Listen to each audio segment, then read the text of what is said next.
welcome to Ask Me About K-Pop, the essential guide for recent converts and seasoned fans alike. My name is Shannon. And I'm Angelica. And good morning. Good morning, everyone. It's the morning. It's the morning for us. This is the first time I've talked out loud today. So, morning podcast. We've done a few episodes where it's the first time that I've talked. I, this morning, did already talk to Cookie. So my vocal cords are all warmed up. Good for you. For those just tuning in, Cookie is my cat. Yeah. But it's May already, which is crazy. Oh no, Sorry. made you cough. Yeah, because I can't believe it. But May means that this is the time of year where we go, oh no, I can't believe that it's May. I don't want to think about how fast this year is passing by. So let's do an episode about 20 years ago because it's better to think about the past. Sometimes it is. Sometimes it is. We call that escapism. So today we are diving 20 years back to the year 2004. Yes. And we've been doing these episodes for like 5 years now because our first one was 2000, which is wild. But these are always fun to do. What I basically do is this is information that is not as easy to find, obviously, as more recent K-pop news and stuff. But I find the recording industry chart, the recording industry of Korea chart for that year, and I go through it. I look for like standout hits on the chart for the year, look at what was popular, and then I also watch a whole bunch of episodes of the show Music Camp, which is the precursor to Music Bank Core. This is now Music Core, the MBC music show. But they have archived like this entire show on YouTube. It's very fascinating. So I watch episodes of Music Camp and I like look at what was popular, what's fun, what's good to talk about. And we just go through the year chronologically and we cut the year in half. So this will just be the first 6 months of 2004 just to try to keep it reasonable length and enough, don't overwhelm you with too much information. But I will say up top that 2004 has proved really, really interesting when doing this research because it almost feels like a year where K-pop like could have died and never come back. Like it's a very strange year where we're at this weird moment where like the first gen groups are all long done, right? Like the only girl group still hanging on at this point is Baby Vox, and this is like the end of Baby Vox pretty much. G.O.D. is still around, but they're taking like year-long hiatuses, and every year people are like, is G.O.D. really gonna break up this time? And there's just like kind of no groups. And there's also not really a lot of like pop music in general. I tried to pull the poppiest stuff I could for this timeline, but like most of the music show winners, most of the stages on the music shows, ballads, like 85% soloists singing ballads. Interesting. And it's just very fascinating because it sort of feels like the first gen is like over already, but the second gen hasn't really started even. Yeah. It was interesting looking through and seeing like the artists that I do recognize because in my head, like, especially because one of the last things is like an SM Town like summer release, which we've talked about before. And I almost wanted to call the people like Kangta and Boa and like Baby, like brand new TVXQ. I like almost in my head was categorizing them as first gen, but I was like, but they kind of are in a weird way. Like they're not, but they are because they're like the start of the second. Yes. And so but like they were the only people around. Like we didn't even have Super Junior at this time. So it does feel like a kind of strange transition year in between the first and second gen where like we haven't really kicked up Yeah. that new wave yet. Yeah, and there are just like there are some debuts that we'll go over, but there are no groups debuting this year other than TVXQ, which technically debuted back at Christmas the year before. True. But True, like true, they're true. kind of the only group on the scene. There's no girl groups Mm-hmm. debuting. It's mostly just solo artists. Like it's a solo artist moment. But even so, like Rain, we'll get to Rain in the second half of the year because he was kind of a big deal at the time. But in 2003, we talked about like Lee Hyori debuting and like Bada debuting solo and all these like cool first gen girl group girls going solo. Mm-hmm. They don't put out any music in 2004. Like they debuted and then like went away. Yeah. Interesting. It's all just very fascinating. And like, yeah, the second gen as we know it doesn't kick off for a minute. So I don't Mm-hmm. know. It was just an odd year to look at. Like, Yeah.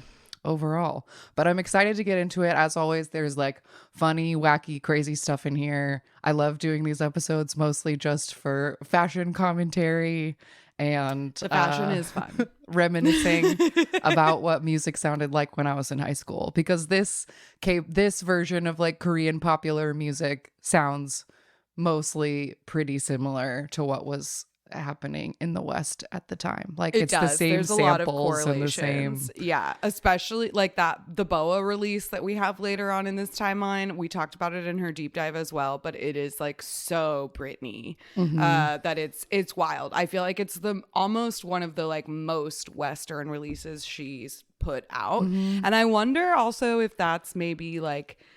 I wonder if that has something to do with this sort of like dip or lull. Like maybe they were trying to think of like, oh, if we really want to, because BoA at this point has had success in Japan. And I wonder if they're thinking like, maybe if we westernize the sound a little bit more, like we could have a bigger like international push. I don't know. Maybe they were like Yeah. strategizing during this year. For sure. Because it does feel like, I guess maybe some people are doing things that are maybe inventive for Korean music and like copying Western artists. And TVXQ is arguably pretty inventive, but it doesn't really Yes. feel like anybody this year is like taking swings at trying to do something new and different. Like, Yeah. Totally. I would Yeah. agree with that as well. all right. Where were you in May of 2004? I had a car. Wow. Yeah, I was 16, so I had a car. I drove a little white Ford Escape. It was my dream car. It did not have a CD player, but it did have a tape deck. And so Nice. I would take the CDs I loved and record them onto cassettes. Oh that I wow! could I was listen gonna to ask them if you in had my one of those like CD players that I plugged did. into the tape deck. I loved did those. eventually have one of those, but it just was tape deck into my Walkman. Yeah. Which That's meant exactly if I what went meant. over bumps or whatever, then it would skip. Ba-bum, ba-bum. Yeah. Totally. So yeah, I never had one of those, but I had friends who did. May is like the last year of last Month of school, right? yeah. So I would have been doing like, I don't know, end of sophomore year things. I was probably doing a musical or something, but I was just obsessed with my car and being able to drive around. Yes, yeah. I was finishing my 8th grade year. I was in Wow. Bye Bye Birdie. Cute. Yeah, getting ready for my first overnight summer camp, which was a Ooh. theater camp. That's awesome. It was a good time. Camp. Oh, camp. Oh man. Yeah. Oh, I'm so bad at like remembering times. But I also probably would have been on my way to like one of my crazy church camps if it was the end of the year. Oh, it was fun. We were bad kids. We snuck around at church I camp feel like that just and like kissed is par boys for the and got course in with trouble. church camp though. Like you can't go to church camp and expect them to actually be good. Like They try though. Okay. Anyway, all right. Let's go to 2004 and see what the K-pop was like. And I did just want to start with somebody that I didn't catch in the 2003 episode, and there was just this one moment that was so funny to me I couldn't let it go. unnoticed. So back in October of 2003, there was a comeback from an artist that just went by H, just the letter H. The album was called Did You Forget? And that was the title song as well. And I couldn't find much information about this guy. Like, he supposedly did some lyrics and sang backup vocals for the boy band Energy. But he debuted in 99 with a very bubblegum song called Candy Girl. And then he was the lead boy in Hyori's 10 Minutes music video, which I guess inspired him to try to make a comeback because he was like in a popular thing. So he changed his stage name from Han Sung-min to just H. And he was clearly trying to come for Rain and M, who was another one letter solo guy. And he tried to make another comeback in 2013. And I only found a music video for this song that had been restored with AI, and it like looked weird. And I was like, whatever, I don't want to watch this. So I didn't link it. But I did see that A-Pink's Bomi and Namju had redone this song, Did You Forget, on that Project Sugar Man show back in 2016. But the main reason that I had to bring this up is because I saw this guy existed from a January music camp stage of his more popular song off this album, which was called I Want You. And there's a part in the dance where he starts taking off his clothes, and the clothes removing has sound effects. What?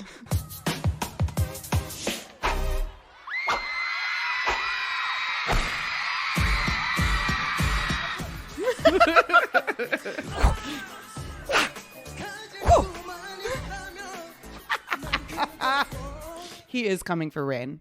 Yeah, he's like very beefy in his little white tank top and his like Von Dutch hat and like yeah. So I just had to point that out. I could not let that moment of the No, I love it. Totally worth it. Okay, so that will move us into 2004 for real. So our very first debut of 2004 is a debut on January 6th. We have a solo artist named Tae. I think Tae or Tae, based on how his name is put together. I'm not sure. His debut album was called The First Journey, and the single is called Love Leaves Its Scent. Ooh.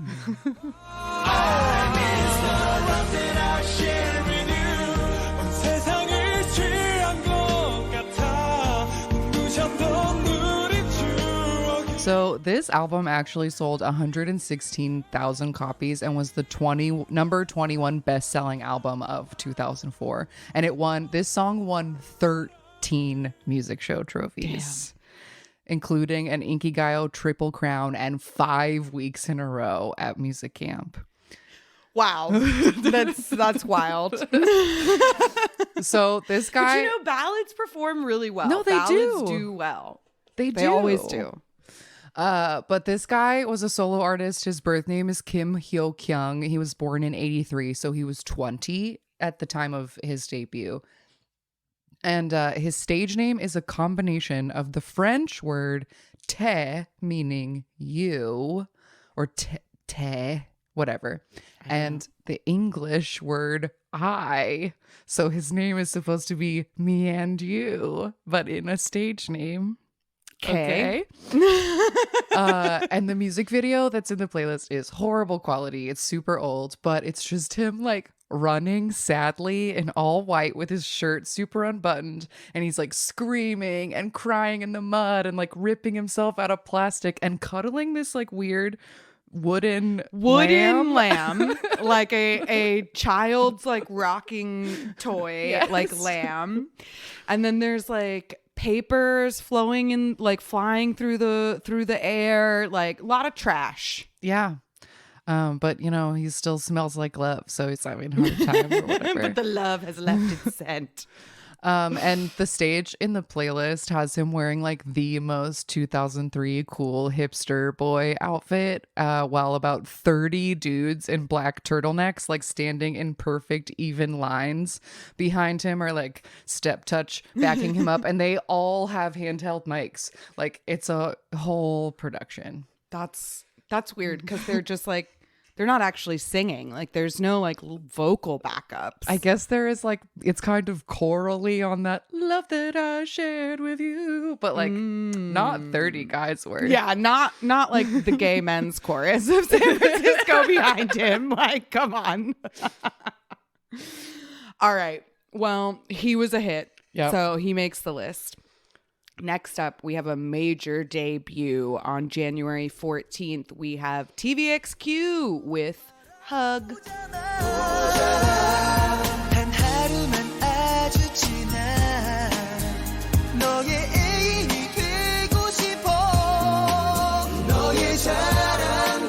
All right, we have talked extensively about this in our 2-part TVXQ deep dive, but for the basics, this sold 169,000 copies, and it was the number 14 best-selling album of the year. The initial sales were kind of slow, but then when they won their first music show in March, they went up significantly and kept them in the top 5 for both April and May. And this song would go on to win 6 total music shows. And we've talked about this beforehand, where like back in the day, they didn't necessarily promote at the same time that it was released. So like, yes, there would the be song like comes out in January. Yeah, but then they don't start promoting it until like March. So then that's when they won their music show. And that happened. There's like another one later on that I noted the same thing, where like the song comes out in May, but then the music show awards are from like August. That's what I've always like. That's what I've like had to learn doing these episodes, is that like it's everybody did it. And I wonder if it was like the companies being hesitant to spend music show money before they knew if anybody cared about the song, or if that's just like how promotion cycles worked. But like, in order for me to do these episodes, I have to start like, if we're doing January to June, I have to start watching September music shows and then work back from there, because everybody's promoting so ahead of when the songs actually come out. But one thing I wanted to note, just again on this like, wow, K-pop's really in a lull right now moment, is that this TVXQ debut album sold 169,000 copies. And that's not none, it's not a flop. But HOT's debut album sold 1.5 million copies. So like, okay, good to know for comparison. Just saying, it's really an interesting moment for the boy bands that are around, of which there are so few. And definitely not getting that like initial fervor that we saw from groups like HOT or Shinhwa. Yeah. Okay, more about Hug. More about Hug. This was a maxi single, so it included Hug, My Little Princess, and Oh Holy Night, which is since they did their like debut performance on Christmas, they performed Oh Holy Night like a cappella or something, whatever, that's still there. There's also an a cappella version of My Little Princess and an instrumental version of Hug, because TVXQ, of course, was all about the harmonies and the singing. And as we discussed in the deep dive, this song has really silly lyrics about wishing that I could be your cat so that you'll feed me milk and hold me against your bosom. And it's like quite odd. The music video is just like them being pretty and then like shaving or holding a cat. But their vocals are just just gorgeous. Moving along, so we had a bunch of debuts right up in January. Like most of the debuts on my list all happened like right up top. So the next one was on January 19th, and this is the debut of SG Wannabe, and their first album was called SG Wannabe Plus, and the single is called Timeless. 너를 잊을 순 없지만 붙잡고 싶지만 이별 앞에서 할 수 있는 건 좋은 기억. So SG Wannabe was a 3-member vocal focused group, and they were instantly popular for their very good vocals, but they remained kind of mysterious at first because they're not in the music video, and they didn't show their faces until they started doing music shows in May. So like so like the first 5 or 6 months of just anonymity. This album sold 180,000 copies and was the number 12 best-selling album of the year. And the music video is a 10-minute drama music video where Sun from Lost is like a vice cop who accidentally kind of falls in love with the like mobster perp that she's supposed to be like protecting. I think he's in trouble and she's protecting him. I don't know. It's really complicated. And the music video reportedly cost 2 billion won to make because there's so many locations and shootouts, and it's a really complicated and it's 10 minutes video. long. Like it's a whole film. It's a short film. And we watched this whole music video in episode 248 for the random game, and it was driving me crazy when I first started doing research. I was like, we have watched this music video before. And I went searching through all of our docs, SG Wanna Be Timeless. It was not coming up. And I was like, I feel crazy. And then I checked our beautiful Ask Me About K-Pop wiki and saw that it was in the random game page. So thank you to the people who keep the wiki running because we need it, clearly. Yeah. And because also we never write down who we did in the random. I mean, you I have the try spreadsheet, to, and you I have the forget. spreadsheet, but we don't go back in the doc and like write who we down. got for that episode. So that wiki really does help us out. Thank saves you us. very much. All right. On this same day, January 19th, we had another debut of a girl group called Shine.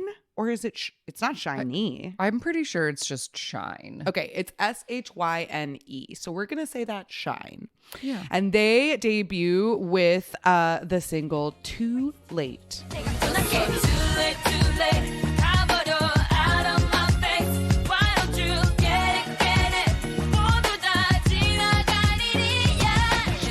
So these were actually two Korean American girls from LA named Sunny and Bonnie. They were both 19 at the time of the debut. And the album itself had 14 tracks. So they did release a follow-up song from the album called SOS later in the year.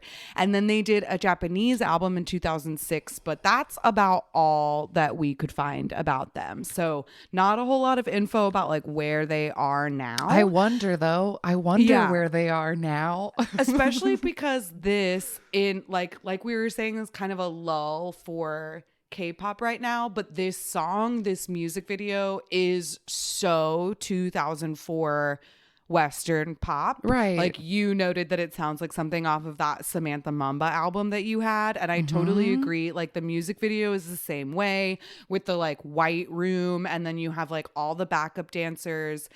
And they're like fedoras and hoop earrings. Yeah, and yeah. And the like kind of like toughness of it all or whatever. Like, I don't know. It just did feel very of the time. So it's interesting that this didn't like really catch anybody's attention. Yeah. Yeah. All right. Next up on January 27th, we have a comeback from So Taiji. And I want to stop right now and just apologize for every single time on this podcast that I've ever said So Taiji. And that is because it is Romanized stupid. And then is it te?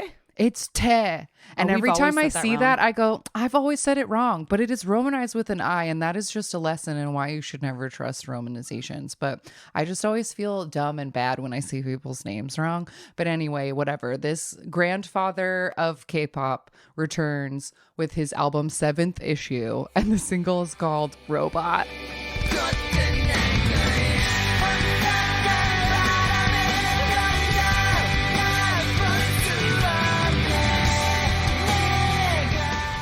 And I know you're saying, but Shannon, that sounds like new metal. Why are you playing that on this episode?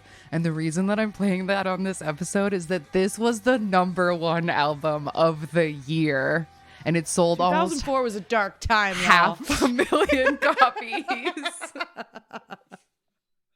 So I had to talk about it because like this was the most popular thing. And he's the guy. He's the guy. So...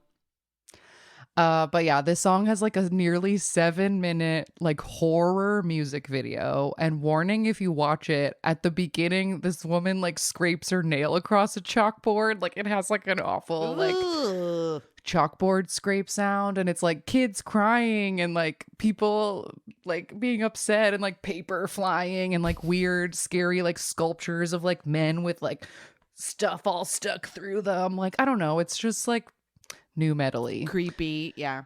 But this was a 12-track album, and the entire album was done in drop C tuning, which when I told my husband that, he was like, that's so fucking dumb.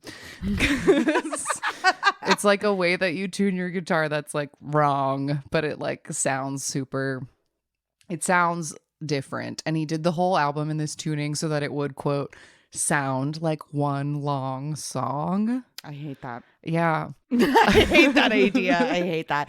Especially when songs like this to me like already sound like when I hear an artist who makes music like this and then I hear like more than one of their songs, like they all sound the same to me. Right. They all do. It's like I have like ear blindness for this specific genre of music. Totally. But I did see that in true first gen Idol fashion, he did do some social commentary with this album, and the song FM Business heavily criticized the music industry. And then he also had a song called Victim, which touched on the topics of abortion, sexism, and domestic violence. So he was out there making some statements with his very popular album. Hot topics. Hot topics. Straight out of Hot Topic. All right, next up on January 28th, we have a comeback from the group Diva with their album Renaissance, and the single was called Hey Boy.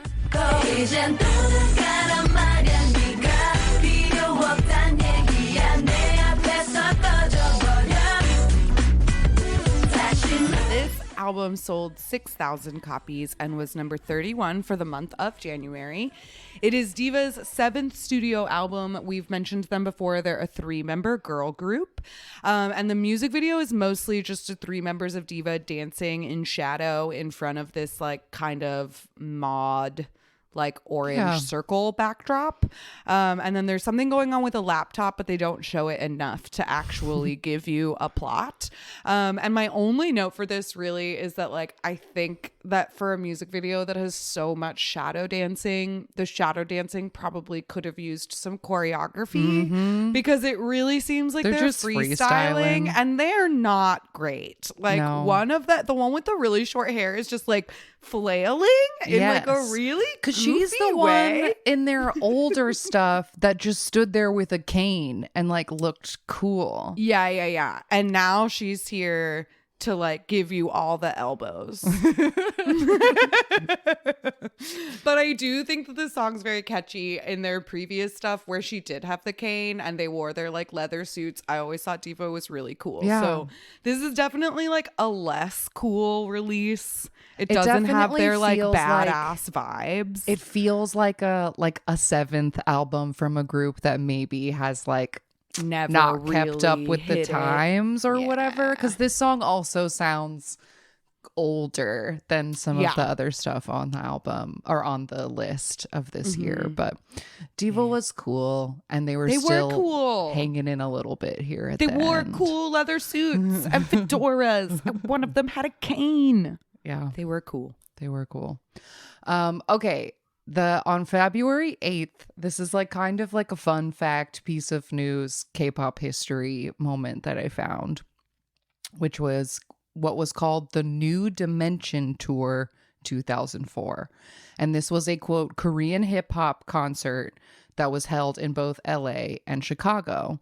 And the lineup was Yoon Sung Jin, Wee Sung, Lexi, Seven, Rain, and JYP. And I found a review from the UCLA newspaper of the Los Angeles stop.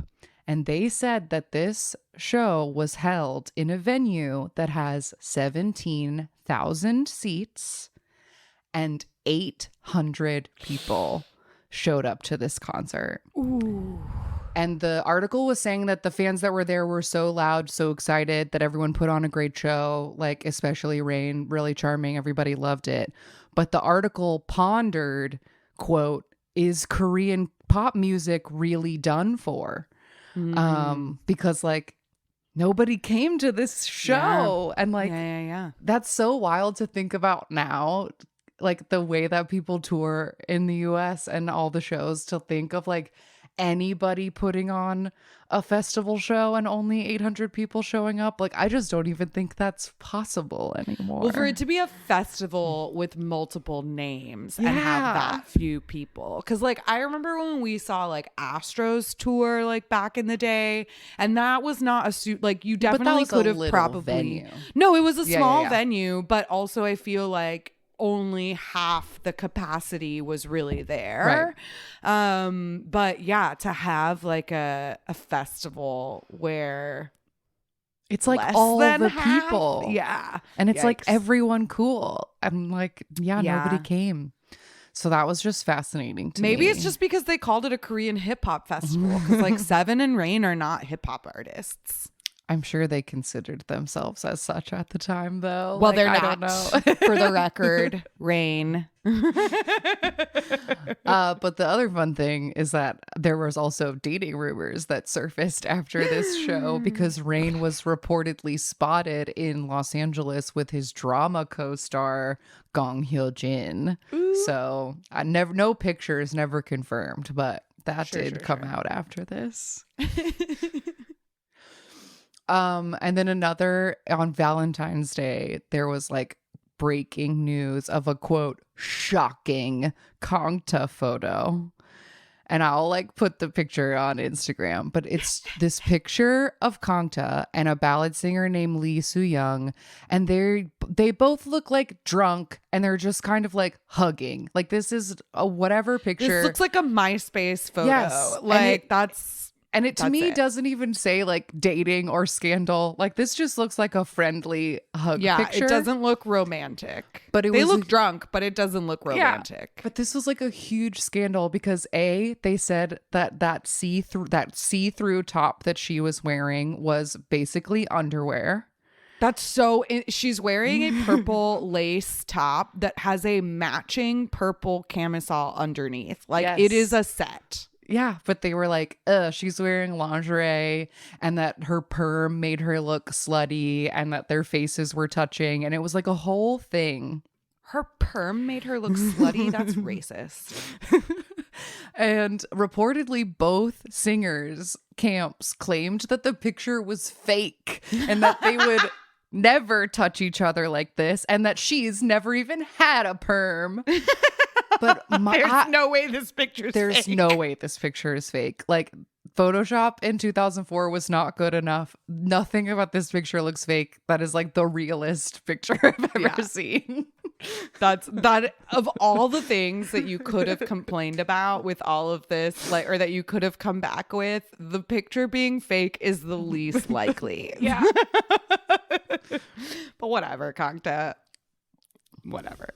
It's SM just, isn't great with dealing with scandal. It's just so funny to me that every single one of these that we've ever done, there is one piece of news item of like, Kangta looked at a girl, Kangta talked to a girl, Kangta did something like. But none about Kangta doing full drag. Right? No articles Nobody about has shit that. to say about that. I have a lot of shit to say about that. I know. I still think about it all the time. Oh, Kangta. All right. What a character. We still have ridiculous news items about Kangta. That's Tears the of thing. blood. Wow. You know what? Keep it up, Kangta. You entertain the fuck out of us. Yeah. For more than 20 years, you've been entertaining and we appreciate it. And your entertainment has nothing to do with your music. So keep it up, man. All right. Moving along, on February 17th, we had a comeback from the queen, Jong-hwa, with her album Self-Control, and the title was called Eros.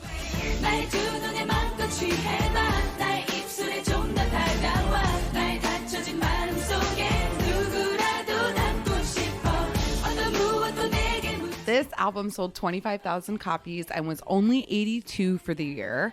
And we couldn't find a music video for this song, but there are so many stages. And for most of them, she's wearing like a little Village People cop hat, which is an odd choice. Mm-hmm. And the stage that we included in the music video has her hair. It is like mohawk bangs. Yeah, but they're like glued in a straight. They're like glued to her they're forehead. They're like glued down spikily on her forehead, but then there's some sort of like knot poof thing that is on top of her head. Because like when she turns to the side, it is not all flat. Like she has like a bump like right on top of her head, and then she has like a ponytail, but it's like a little knot, like a little like the ponytail is like a little gross like olive oil whatever knot. Yes, like olive oil from Popeye. And she's wearing this like I honestly thought that the backup dancers were just like topless for a second, but it's like pink and orange, and the orange like with the stage lights like blended into their skin. She's wearing all orange. And at a certain point she like walks over a backup dancer who is just straight up humping the ground underneath, like, but humping the air, I should say, like, the air, because he's on his back. Yeah, he's on his back, and she walks over him, and then he like humps the air underneath her crotch. It's wild. Very wild. It's wild. But as far as Jung-hwa releases go, this was pretty mid. Yeah. All right. I guess I have nothing else for February because I move all the way to March at this point. And again, so many popular ballad singers that I skipped because that was like most of what was coming out. So that explains the big gaps. But March 23rd, we have a comeback from someone who goes by Joe PD.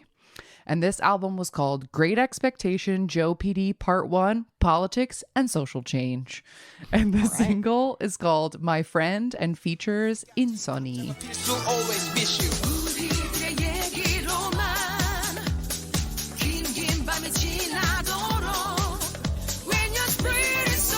So Joe PD debuted as a rapper in 1999.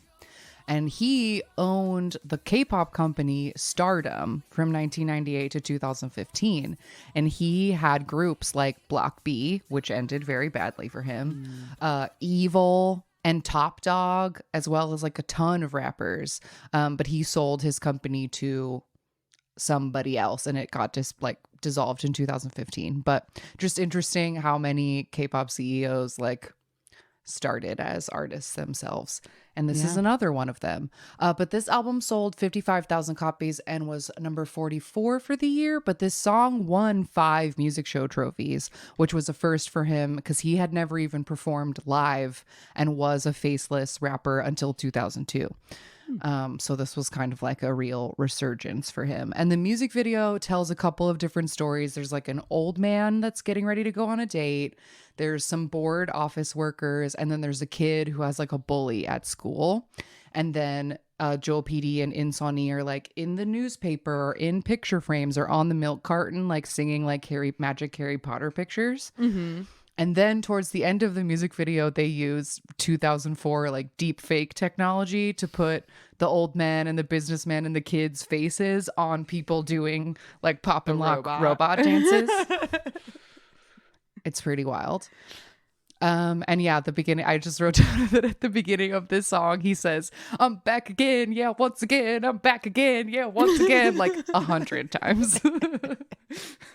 So he was back again. Just so you know. He's back again. Once again. All right. On March 26th, we have another comeback from a group we've heard a lot about called Coyote. And this was their album Coyote 6 with the single Disco King.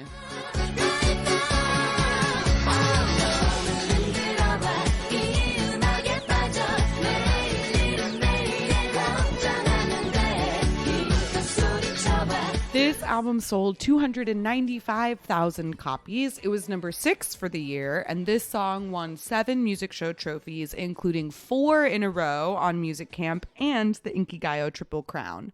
So very popular release for Coyote. Coyote was, I think, like always kind of pretty popular. Like I feel like they did like they had pretty good success all the way through. They were a co-ed 3-member group, for those of you just tuning in who have never heard us mention them before. And they did have like a school concept for the music video, which is hilarious because all three members of Coyote were fully adults, like over 25 at least. Jongmin is the teacher, Shinji is a student, and then the rapper Becca is like a cool transfer student that comes and shakes up the school with his wild music and dancing. And then like the majority of the music video is them either dancing in like a big like locker room, or I guess it's supposed to be a hallway, but it's like it's a just bank a of room lockers, yeah, that have like lockers on all sides. And then they're in like a very fake looking kind of like Say My Name music video style disco tech where they are dancing. And yeah, it's fun. Coyote. It's a fun song. On March 29th, we had a little bit of news, and that was the disbandment of the first gen boy group Click B. So this was less than a year after last time we talked about how during a Click B concert, one of the members on stage was like, by the way, my girlfriend is here and I'm in love. And they like put a spotlight on her. And it was like the craziest thing that I think has ever happened. I still can't believe Joshua that should do happened. that at the next, the next 17 concert. Oh, and by the way, my girlfriend's here with my mom. Spotlight, because that's exactly what happened at this Click Me concert. So wild. So anyway, if at I was this the point- girlfriend, I would have been like, no, do not do this to me. Don't you fucking dare. But anyway, this disbandment supposedly happened because their contracts with DSP Media had ended at this point. So this was like the end of Click B for now. A couple of them will reunite in a couple of years and try to keep it going. But DSP, the statement from DSP just made me laugh because it just has like, it's very 2004 that it started with, we have deleted their homepage. If you're not on the website, you don't exist anymore. Exactly. And then they said, we want to thank the Click B members for their years of performing, and we pray that they will get more love from now on. And we hope Click B's fans will support their new careers. So there you go. Thanks for the memories, Click B. Get out of here. Okay, so then March 31st, we had a comeback from the group 5. This was F-IV, and we talked about their debut in the 2003 episode. So this is their first comeback, and the album is called 5 Story, and the single was called I'm Sorry. I can never be your man. 너는 자신이 없어. No. 너를 사랑한다면 이제 So this song was written by Hitman Bang. And the music video does not feature the members at all. Instead, it's like a couple in a very like concrete-y looking like house set, and they're clearly having a bad time because the music video is colorless and there's a tarantula and like other creepy stuff. But then for most of the music video, the girl just walks around like cuddling a very old-timey gun, like a big fancy cowboy revolver, and she's like rubbing it on her face and like and then she does shoot herself with it towards the end of the video. And then the man is sad and he burns some letters and he's wearing suspenders and he's sorry, I guess. Sorry that he can't be your man. But promotions for this album were cut short as some of the members got called to go to the military. And that was the end of 5 after just a year. Wouldn't you know when you're supposed to get called? Like, Hitman Bang, this is the kind of thing you plan for. Yeah. This is the kind of thing you plan ahead. Yeah. Whatever. I won't pretend to know, to understand the mind of Hitman Bang. All right. On April 16th, we have a comeback from Baby Vox with their album Ride West, and the single was called Ecstasy.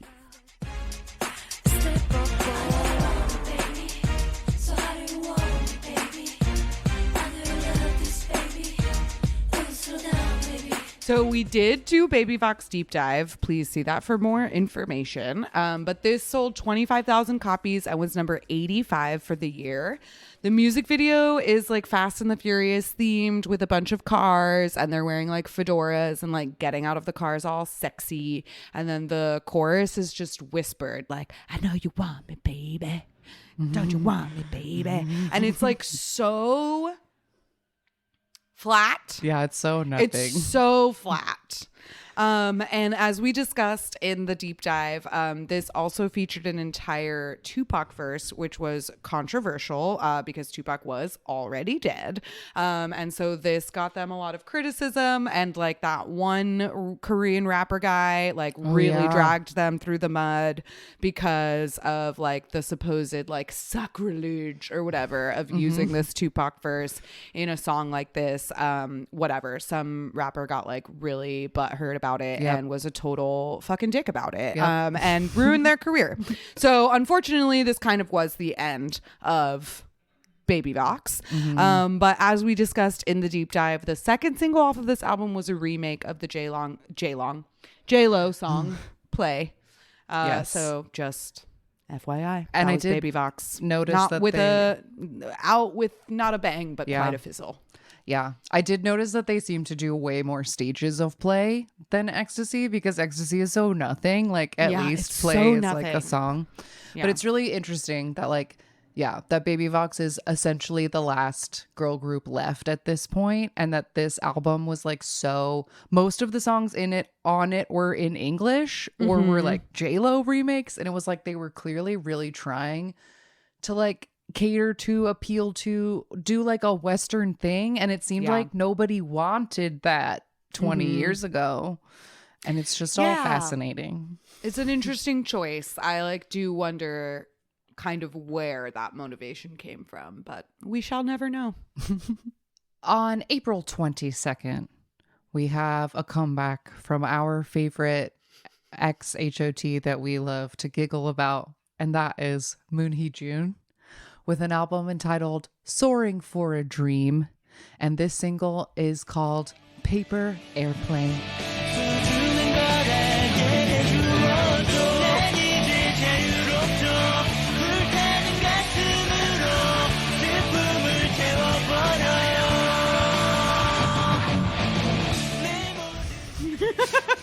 I literally hate it. And I feel like it wouldn't be as bad if there wasn't the doubling of him screaming the chorus. Yeah. Yeah.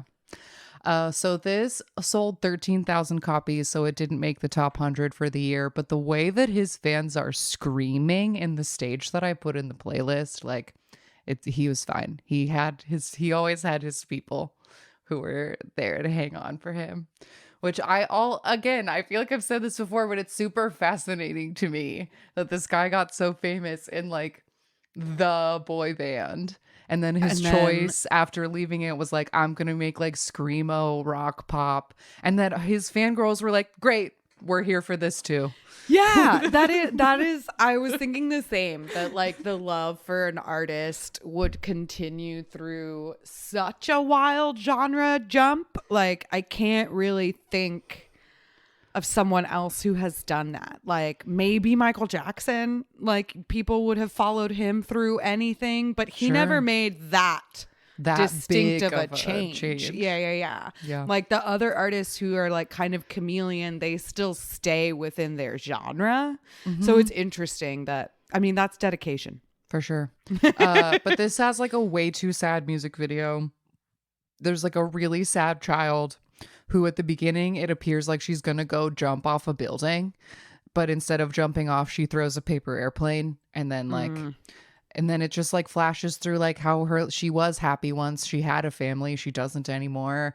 The teachers yell at her at school. She's bullied. Like, I don't know. It was just like a sad child. Yeah. A sad child, like intercut with footage of him like singing on stage. A sad child, and like very disturbing scenes of her like lying on the ground with what appear to be either just straight up dummies of her parents, like mannequins, or dead bodies. Right? Either way, upsetting. So there you go. Thank you, Moonhee Jun. Moving right along to April 30th, we have a comeback from NRG with their album New Radiancy, and the single was titled Hooray for the Virile Son of Korea.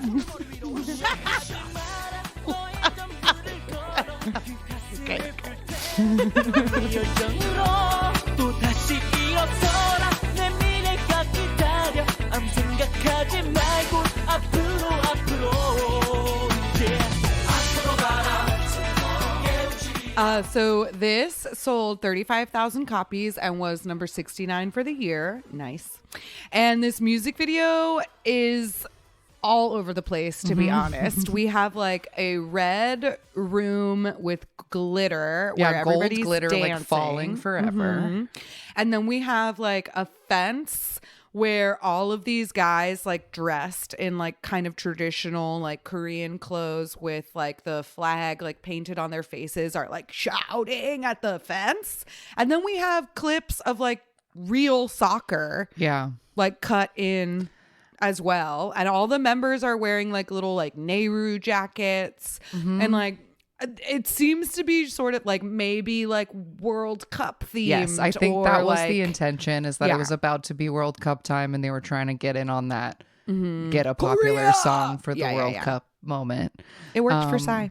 Yeah. But this is like interesting to me because again, NRG is one of those like last bastions of first gen boy groups still hanging on at this point, and they've like changed their whole image and sound so many times at this point. And like now they're like, I'm sure they weren't old. I bet if I looked it up, they were probably all like 23 maybe. Yeah.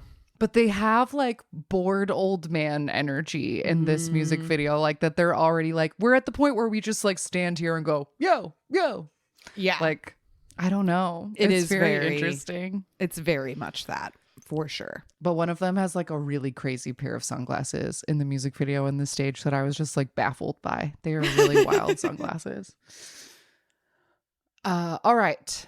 Moving into May. On the 3rd of May, we have a debut of a singer named Ilak. And his first album was just called Ilak First Album. And his single is called I'll Be Waiting. I wanna tell you my love 얼마나 넌 사랑하는지 이제야 알게 된 날 용서해 주겠니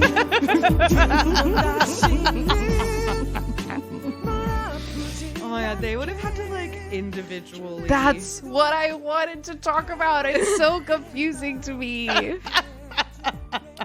So Ilak was the third soloist to debut as a part of an MTV show that was called MTV's Singer Debut Project. And Tay, from the beginning of the episode, and a guy named Tim, who's coming up in a moment, were the first two. And this guy's the third one. And I believe it wasn't like a competition show. I think it was more like, do you remember that MTV show Diary, where it would be like, we're following Mandy Moore for a month before Yes. she puts out her new song, and it'd be like, Diary. Oh, yeah. This is my diary. I think it was probably one of those shows. Like, I And don't so think it was just like, like following people who were already planning on about coming out to with debut. something. and Yeah. Something. Gotcha. So even though the quality of the music video is very bad, I like need y'all to go find it in the playlist and see this dude's hair in the music video because he has like this very fluffy mullet thing, but like, and it's got like so many highlights in it. Yeah, so many But the different pieces colors. that are highlighted are sticking out like little porcupine things, and it's just like 5 strands of hair. Like, I don't understand how they did it. Yeah, they had to have like, I mean, the whole thing is like fluffed to high heaven. And then he has like almost like the Rachel Lee Cook, Josie and the Pussycats like flip, where Yeah, the every flip. end is flipped, but it's not every end. It's like Yes. select pieces that had to have been individually flipped. The amount of time that man had to have spent in the hair chair is It would have been a lot. It would have been a lot. But like all his outfits in the music video, the like really slow choreography, the cuts to a guy who is not him, doing really complicated breakdancing, like all That of it is is way just gold. too intense for the song, that is yes. happening. Like it doesn't go with the beat, and it's just like so much more energy than the song is giving. It's great. It's I really, just really good. Had a good time watching this one. It's super fun. I liked this one too. All right, just a few days later, we have a comeback on May 6th from Mina with her album Turn, and the single was called Turn. Get on now, everybody.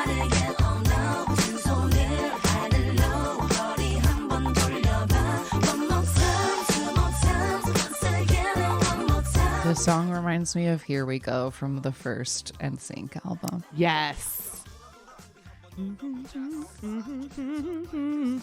Here we go. now. Yes, here we go. And NSYNC has got the flow.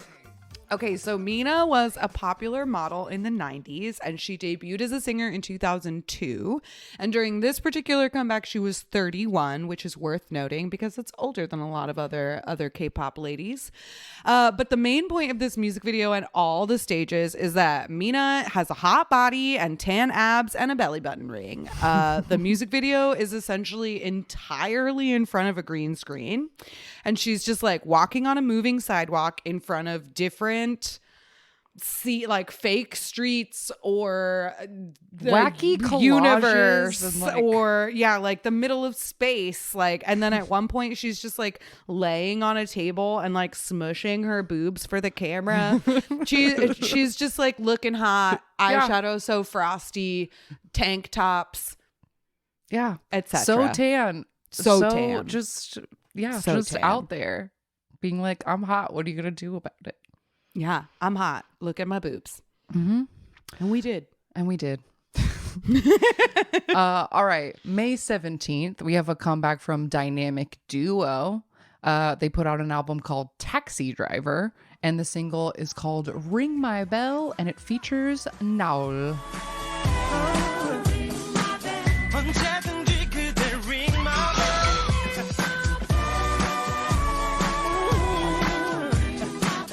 I can save you, my baby. So this album sold 57,000 copies and was the number 42 best-selling album of the year. And the music video has Dynamic Duo acting out different movies in bad wigs and like overacting in a very goofy way, like Karate Kid, The Exorcist. It's real goofy and fun, as they normally are. And the song samples Ring My Bell by Anita Ward, like that classic disco song. And they have so many break dancers on the stage, and they're wearing like jerseys and sideways caps because they're so cool. They're so cool. And then Dynamic Duo is just out there like rapping and giving like rap hands, and then the break dancers are like going so hard all around them.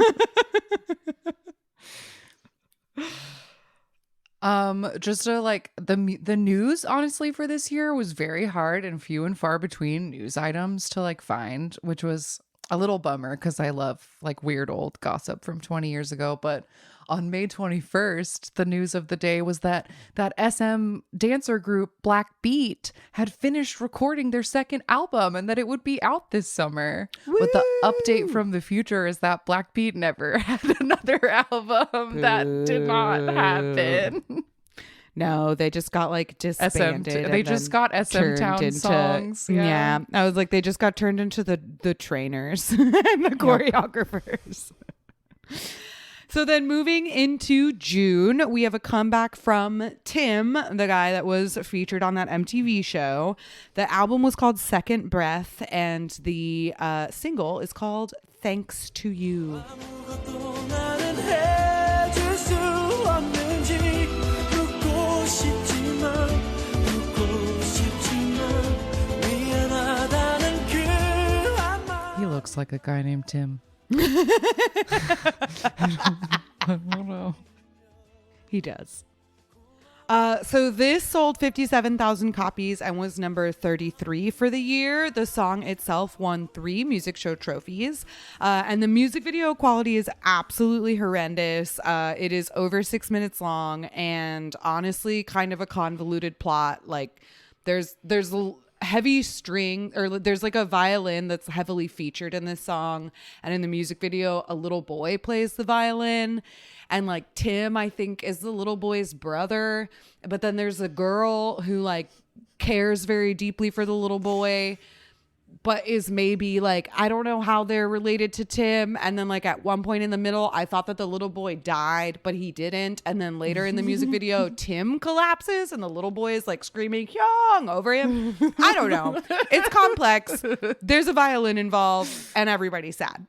But anyway, the guy, Tim, is still out here. He went on Sugarman 5 years ago with this song and then recently-ish performed again on Sketchbook in 2021. He still sounds great. He's still kicking around and people still remember this song. Love it. All right, on June 4th, we have a debut of a boy group called Wanted. And their first album is called Like the First. And their debut single, the Korean title translates to Convulsion.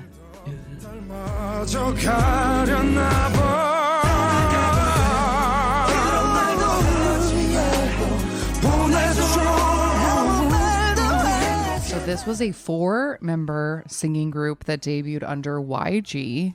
And their main feature was that it was very, very growly. So growly. One of the members is so growly, but almost in a way that like almost feels like a joke. Yeah. Like it's a little Kermity, like it's like back in his throat, in like a way that you're like, you can't be serious, right? Like, But that opening line of the like, it's like so crazy. And in the stage that I put in the playlist, it has women in the audience literally in tears. Like people loved it. They loved it. And their debut album had like the 4 of them on a Wanted poster as the cover. And this album sold 40,000 copies and peaked at number 12. But sadly, just a few months after this debut, one of the members died in a car accident. So they didn't do anything else for like 3 years. And then I think that second album is all they ever did after that. So like immediate successful debut, immediate tragedy for Wanted. That's too bad. Too bad for Wanted. Yeah. Next up on June 10th, we have a debut from someone called Pt.1. The album is called Pt.1 of One Time. And the single was called The Reason That I Close My Eyes. 모두 다 지워낼 수 있을 텐데 많이 지쳐서 잊지 못해서 돌아오기를 Baby kiss me just one more time. So this was the solo debut of the one-time member Pt.1. It was also, fact from the future, his only release. And the fact that absolutely everything for this release had to be labeled as Pt.1 of One Time just really makes me giggle and like, wow, that's so his sad. solo album. Like that's what they named his solo And album. all the stages were all like the Pt.1 stages of One Time. Huge. Yeah, it says Pt.1 of One Time. Like he cannot be. They'd never ever bill him on his own, which I just find like sad. They did not trust that his recognition was enough to pull it off on his own. It wasn't enough. But this album, I should say, sold 31,000 copies and it peaked at 11 for the month. And fun fact about Pt.1, his name is Danny and he's from Diamond Bar, California. And he went on to host an Mnet talk show called Danny from LA, which was a lie because Diamond Bar isn't LA. But that's all I know about Pt.1. Okay. Well, he gave it a shot. He tried. I didn't write it down because it didn't feel like enough of like news, but I did see that one of the news items for the year was that like One Time wasn't going to be able to promote because Teddy, who was in One Time and is the Black Label guy who writes the Blackpink songs, like that guy, Teddy, he had gone to live in LA for the summer to write a Jin Yushan album, and YG didn't feel like One Time could perform without him. So like One Time was like kind of weirdly on a hiatus while Teddy was busy writing music. So I guess maybe they decided like, maybe Pt.1 can put out a song. Maybe. So they were just like, let's just like throw this guy like to it or whatever. But and put then One see what Time's name in the happens. title just in case. Make sure you have one Time's name in the title just in case. All right. Next day, June 11th, we have a comeback from Queen Boa with her album My Name and the single of the same, My Name.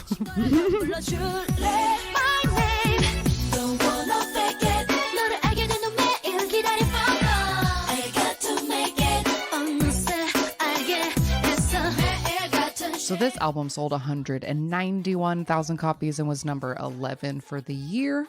And yeah, this song has similar loops and similar like little melodic interpolations of I'm a slave for you. Yeah, the little like dunk dunk dunk. Yes. Da-na-na-na, da-na-na-na.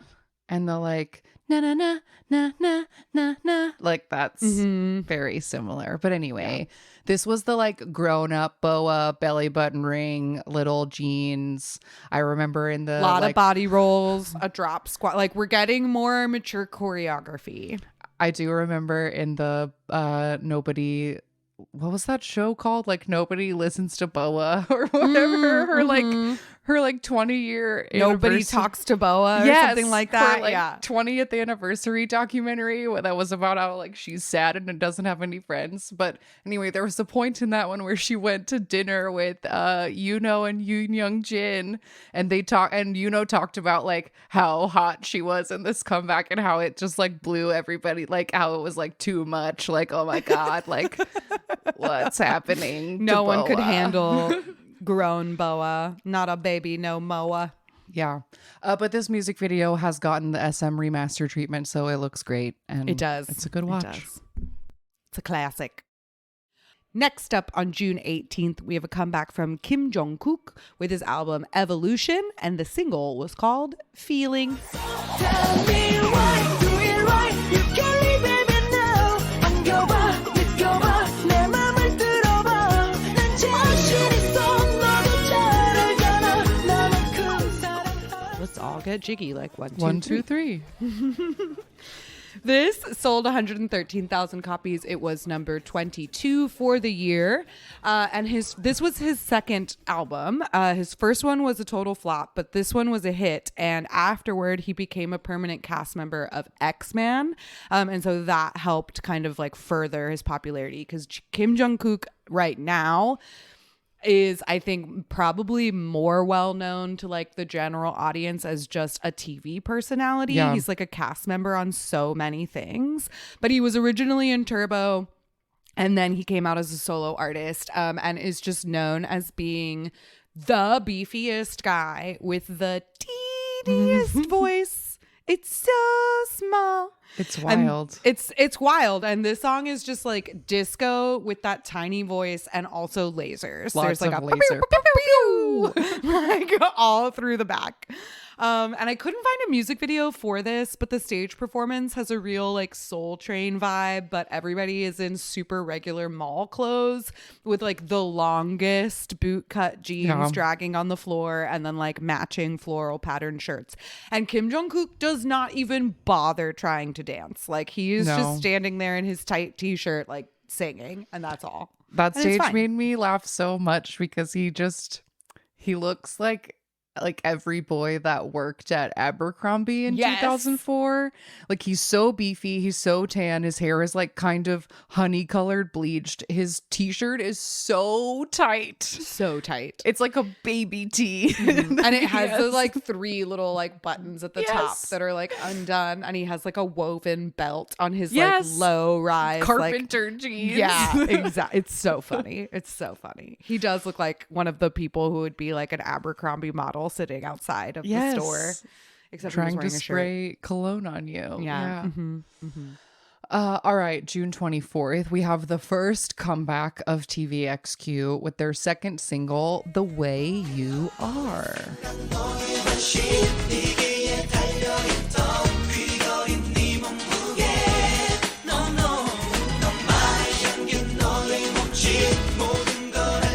So this one sold 214,000 copies and was number 9 for the year. So it charted a little higher than the debut Hug maxi single did.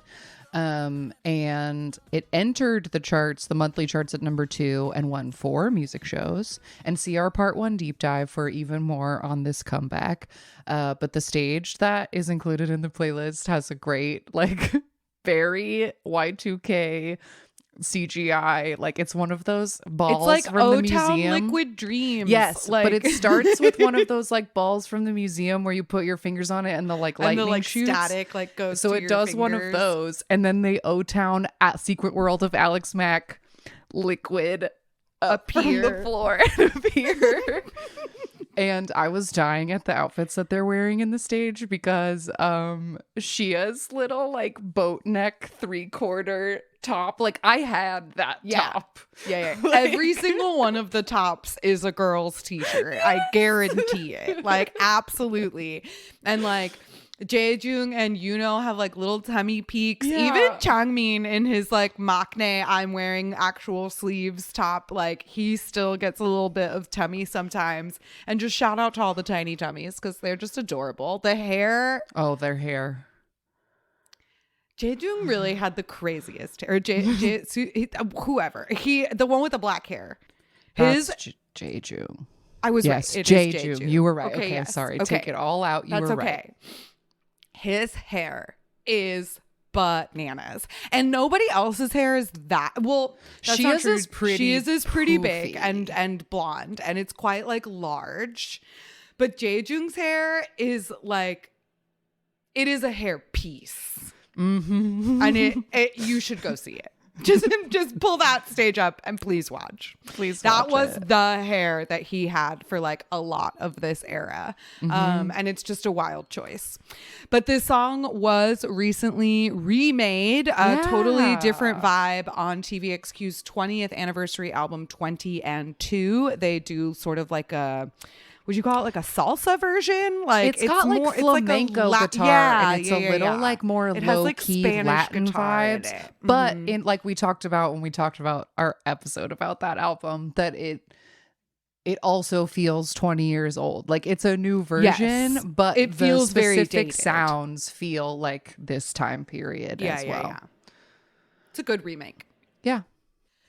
All right, coming toward the end, we have a comeback on June 29th of one of our favorite duos of this time period, UN, with their album Reunion and their single Honeymoon.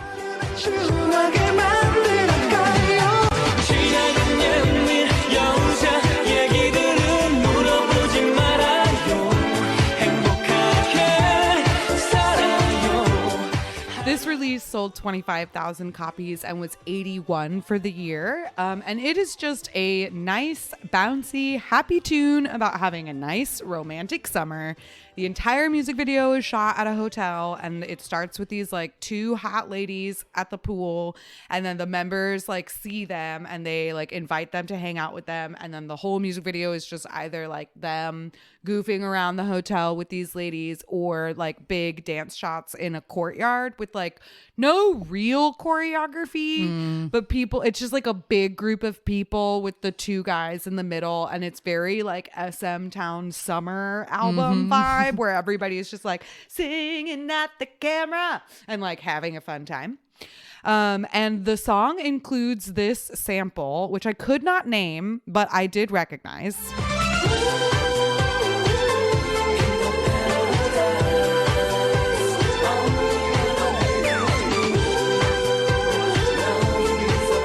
Whatever that is, that song is on the Charlie's Angels soundtrack. Okay. Yeah. I know that for a fact. All right. That was a very important movie and soundtrack to 10-year-old me. And I know for a fact. Is that like a fast version of Just My Imagination? Just my imagination once again running No. away with me. It does sound It's similar. Just my imagination. Like that's what I heard. It does sound similar, but the little like, ooh, ooh. Yeah, I think that's one. what I'm hearing. I'm something hearing else. Just My Imagination, but I will see what if the listeners hear anything else.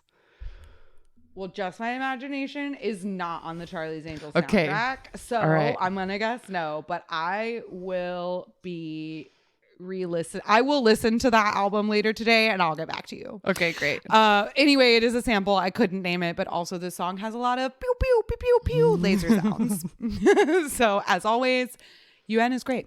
And we No, like I them. was just thinking when I was watching this, like, to me, like, UN has been the greatest gift of these 20-year back episodes. Like, I love them so much. And it's very funny because If they like come up on like Amazing Saturday or something, in my head, I'll automatically be like, "Oh, I've been a fan of UN for 25 years. And I haven't, but I feel like I have. I feel like you can retroactively say, like, if you had known about them at the time, you would have I would loved have them. been, So so- there you go. Yeah. All right. And our last thing for this half of 2004 is obviously our SM Town Summer Vacation and smtown.com 2004 release, which was called Hotmail. 하늘 봐 저기 기다리는 미래와 내 곁에 있어준 너에게만 내 모든 걸 주고 싶어. This makes me giggle. So this sold 41,000 copies and was number 60 for the year. And we did a whole episode about Summer albums, so you can check that out if you want to. But this was the third SM Town Summer album, and it featured these group tracks, but also new songs from TVXQ, Boa, Kangta, Fly to the Sky, Isaac and Jiyeon, The Greys, Moonhee Jun, Blackbeat, Donna, Shu, Chu Gayol, and Yu Young Jin. And the Yu Young Jin song has Coolio on it.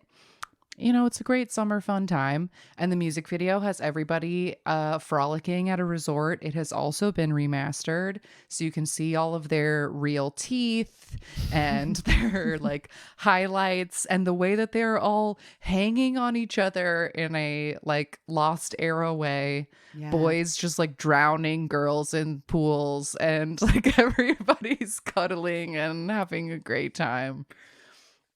And there's a stage in the playlist of them doing this song live somewhere, and there's crazy technical difficulties. Like the song keeps like straight up turning off. Yeah. And like they're all pretending really hard like they're actually singing it, but they're clearly not actually singing it because the song keeps going like and then like stopping, and like then they all like look at each other and like smile like it isn't awful, and like it's really funny, like just the vibe of all of them trying so hard to be SM professionals and act like it's not a big deal that the song keeps turning off, but it's kind of a big deal that the song keeps turning off. Huge deal.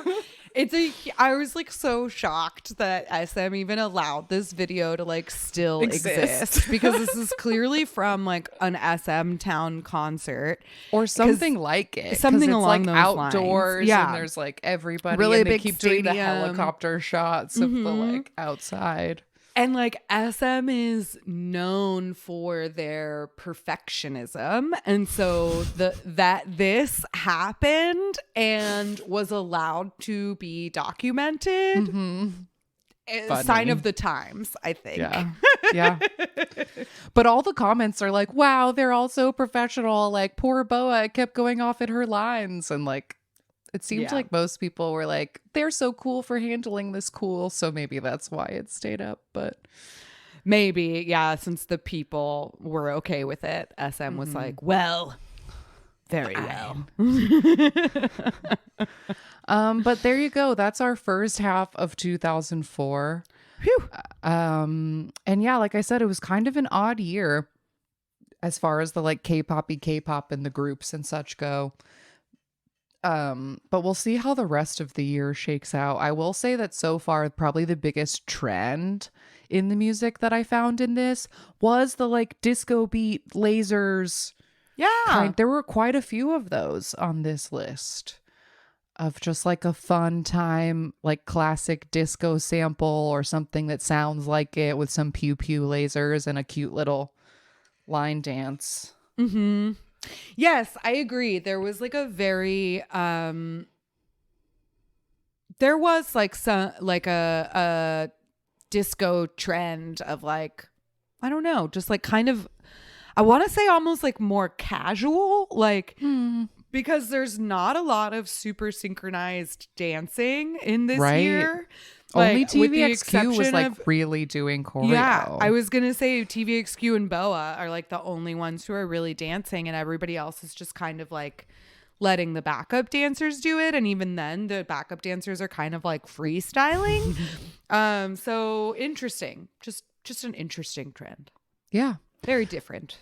And yeah, other than like some pretty wild hair stuff like TVXQ's hair and what was that guy who had the crazy hair? Not Tim, Oh, Elok yeah, or yeah, yeah. whatever. Like some wild, like fluffy hair and a lot of highlights. Like everybody's really doing big highlights. But other than that, I think this is another year where most of the stage outfits were cool mall clothes of the time. Like not a lot of like costumey costumes or like whatever. Like most people are just like wearing what I was wearing to high school, which I do enjoy in a like throwback kind of way.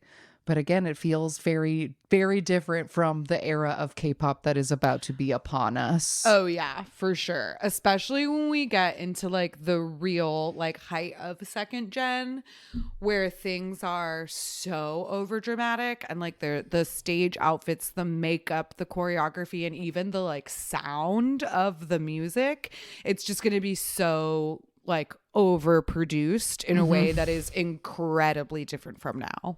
Yeah. So it'll be interesting as this continues. Yeah, and look forward to the second half. There are a couple of songs in the second half that are our timeless classics that we've been waiting for. So look forward to that later in the year. And with that, we'll be right back with a random game. All right, we are back. And this week, the random number generator gave us a boy group called Halo that debuted in 2014. And Angelica, will you please tell people what Halo stands for because it's so great? This is an abbreviation for Hexagon of Absolute Light and Organization. The And fuck does that mean? Organization. Of absolute okay, well, hexagon makes sense because there's 6 of them. Okay, yeah. But absolute light, okay, sure, like you're gonna give light. That's what Shiny's all about. But the organization, Yeah. I have questions about that Yeah, part. I do too. I do too. But this, go ahead. Oh, no. They debuted under a company called High Star Entertainment. And like we said, there were 6 of them. And one of them was named Dino, like, you know, a shared stage name with a 17. But the one stage name that we really got stuck on is that one of them was called Oon with 3 O's. 3 Oon. Oon. Oon. Because his real name is Young Hoon, but I guess they just wanted to make it Oon. They should have written it with like different letter, like uppercase, lowercase, uppercase. You know what I mean? To make it go like ooh, ooh, ooh. But they did release quite a bit of music. They had 1, 2, 3, 4, 5, 6, 7. They did 8 Korean singles between debut and disbandment and 4 Japanese singles as well. They did end their contract with High Star in 2019. And several of the members then went on to participate in Produce 101 Japan. Yeah, but apparently all 3 of them left before the finale, citing personal reasons. So they didn't finish the run on the show. But yeah, like you said, they released quite a bit of music. They've got 3 EPs, a whole Japanese studio album. But apparently they disbanded very quietly. Like I saw a Reddit thread that was just asking like what happened to Halo. And the answer was they disbanded when their contracts expired with no formal announcement. So it seems like they just kind of like fizzled out. Quietly went away. I did notice like the music video we're going to watch, I don't think I've seen, but I did notice when looking for their most popular music video, which was hard, by the way, because there is a very popular video game and television show called Halo, Also which is the taking Beyonce up song. a lot of the search results. But they put out a song in 2018 called OMG, and I feel like I made it my recommendation on an episode, like back in the first like 40 episodes of the show, because I stumbled upon it somehow and was like, this is actually a pretty good song. Never heard of this group. But that was the last thing they put out in Korea. But I was familiar with that one. So we'll see. Their most popular music video is their release from 2017. The Korean title is Yogi Yogi and the English title is Here I Am. So the music video is only listed under the Korean title. But if you want to pull it up and watch it with us, please do, and just press play when I say go. 3, 2, 1, go. Uh-oh. Ooh. Okay, we've got like a dance set with a white room and like geometric red stuff behind them, and the members are in like gray and black striped suits, coordinated but not matching. Yeah. It's fun. I like that horn loop. Yeah. So the music video is mostly choreography focused for now. We just switched it to another room, but we're still just dancing, and we have different outfits on now. Oh, and this is like that room. It's a brick window room that many, many, many cheap music videos have Got been shot 7 in. Hard Carry music video, I think, is filmed in this room. They did a Queendom thing in that too. Like, I know it from so many different things.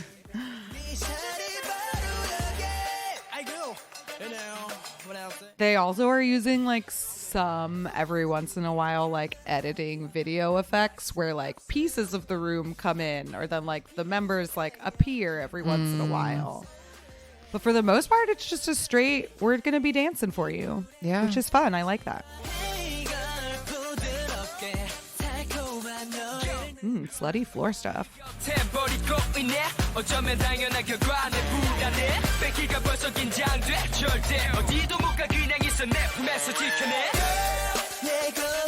Ooh, white. We're on to white third outfits outfit. now.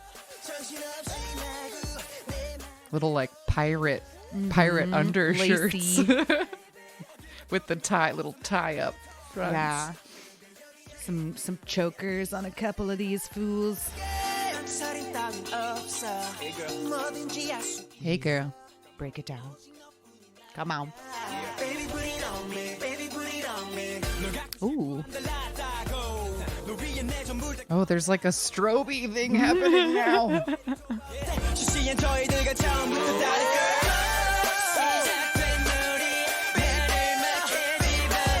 I almost feel like this reminds me of something else though, like that.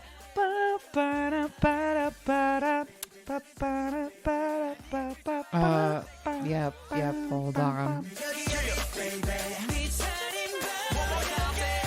Oh, it's a little bit Super Junior. Hey, mamacita, nigga. Oh, yeah. Yes, I hear that. And like, I know that this horn thing was just very, very popular at this moment, but it's like giving Jason Derulo Yeah. and like a little bit of that Rise Talk Sexy song. Like, I don't know. Anytime there's just like very heavy horn loop. horn stuff. It's very, very similar, or like echoes of the other Yeah. ones, etc. But there you go. That was Halo. Great. That was fun. I liked it. Nice. I liked it. All right. It is weekly recommendation time. I don't know if I have anything. I did watch this. I have seen the 17 comeback. I was gonna say I the like only thing, the only new K-pop thing I've seen. Actually, wait, I have two. Okay, good. Okay, so first of all, 17 is back. They have a new song called Maestro. I have not listened to whatever the full release may be, if it's an album or an EP, or if it's just a single. I don't know. It is, Haven't even looked into it. It is Maestro is the song, and then there are unit songs, and then it's the greatest hits after that. So it's like a huge album, greatest hit. but there's Yes, only yes. one group and then 3 unit songs that are new. So interesting that they're doing a greatest hits thing. You and I talked about this, how that like doesn't really feel like a K-pop thing to do. Yeah, I'm very confused by it. I will say, like, I was gonna bring this up because maybe people can help me here. But I saw like a TikTok, and maybe it was just people being catty bitches and being wrong about things. But it was like a TikTok that was claiming that like ARMY are being mean about the 17 album, saying that like they invented greatest hits albums or whatever. Wow. And then somebody was arguing that this is actually 17's third like greatest hits anthology album. And I was like, it is? No, that's not true. That's definitely not true.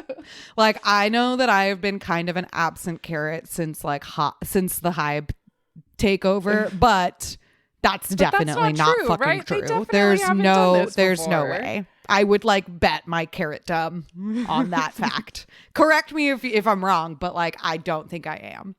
So anyway, continue. This is new Maestro. We were talking about Maestro. It is new. Apparently, the title, because it is on this greatest hits collection, the title track of Maestro incorporates their previous title tracks. I have not like dived into it to how. decode it. But apparently it is there.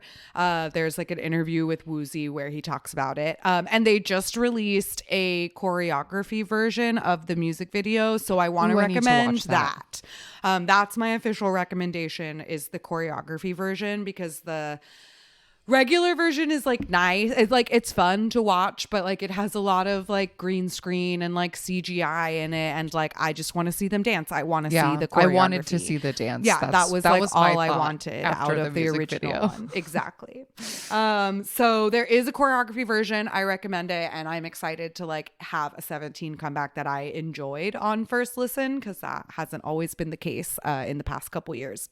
But my other recommendation came out a little while ago, but so sexy. So scandalous. Oh. And this is the video I sent you of Oh. BB and Jackson Wang Oh my God, Feeling yes. Lucky.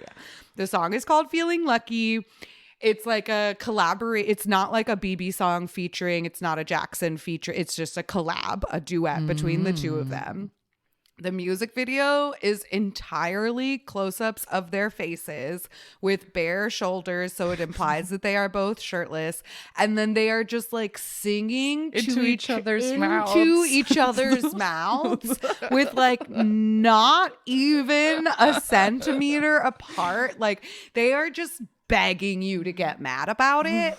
And my only complaint is that the song is only 2.5 minutes long. Like, give me a fucking bridge, Jackson. Stop cutting my songs short. Yeah. But anyway, it's great. I really love the combination of her like tiny voice and his like rasp. They sound really good together, and the music video's very sexy. They look great together too. And if they are dating, congrats, because that's a hot ass couple. Yeah, congratulations to the whole world. Congratulations to us all. if that hookup was real, because wow, good for everyone. So yeah, Feeling Lucky. It's a good song. That's great. This is like not even a recommendation. Maybe I could, no, someone put it on the Discord. I was like, maybe I could find it, but it was like just a clip, like a TikTok clip that I saw yesterday that made me laugh so hard. And this was a music show after stage, and like Boy Next Door is like standing and waiting, and then 17 comes in next to them, and Mingyu is standing next to the Boy Next Door leader Jaehyun. And first of all, he's like 2 feet taller than him. Like I can't believe like how the difference in their sizes.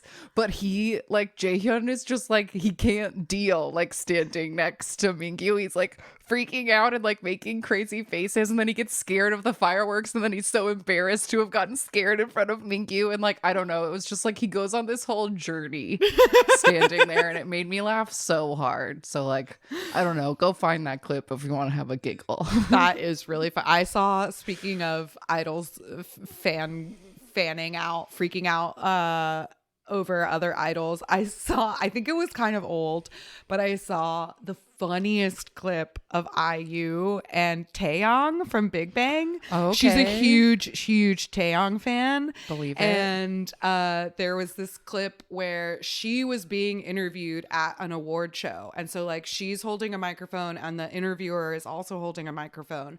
And then Taeyong is like walking by, and the interviewer is like, "Oh, Taeyong, like come join us." And whoever edited this like added like captions to like caption IU's face journey.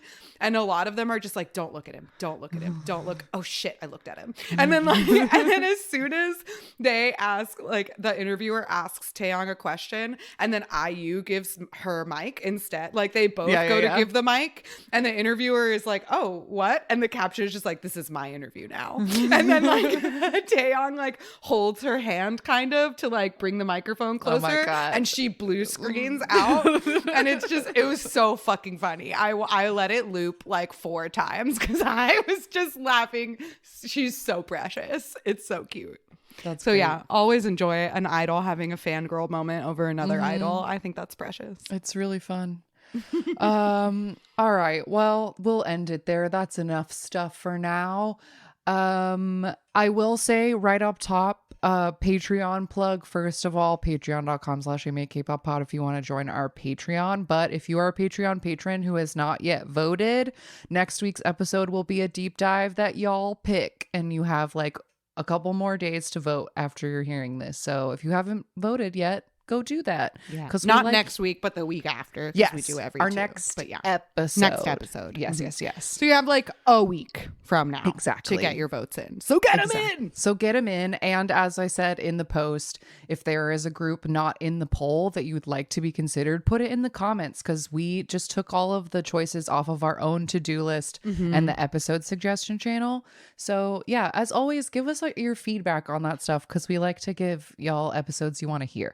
So Absolutely. look Just forward keep to in that. mind what our usual deep dive criteria is, in that Right. it should be a group that is not like in the middle of the career. Like we need to find somebody that has an like sensible chapter has Yes. ended or whatever. You know what I mean? Like Yes. don't tell me I don't know, Dreamcatcher or something. Like they're in the middle of all of their shit. Like Right. we're not going to do a deep dive on New Jeans. Like Yes, because just they keep just that in started. mind. Yeah, Exactly. Yeah, exactly. But so that's up there, and you can join Patreon. There's other fun stuff on there if you want to join Patreon.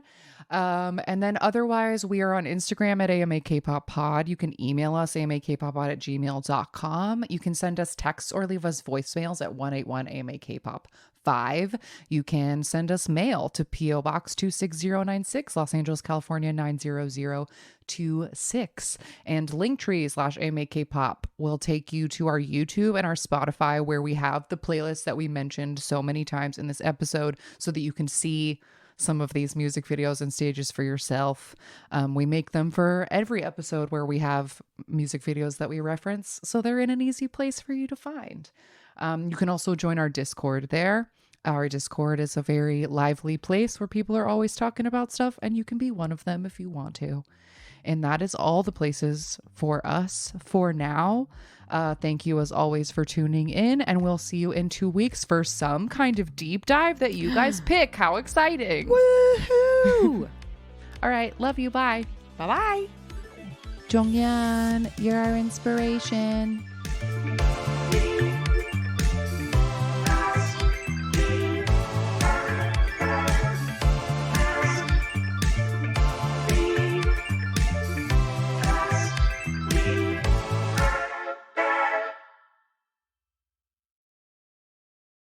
Pause. I have to get my computer charger. Hold on. Okay.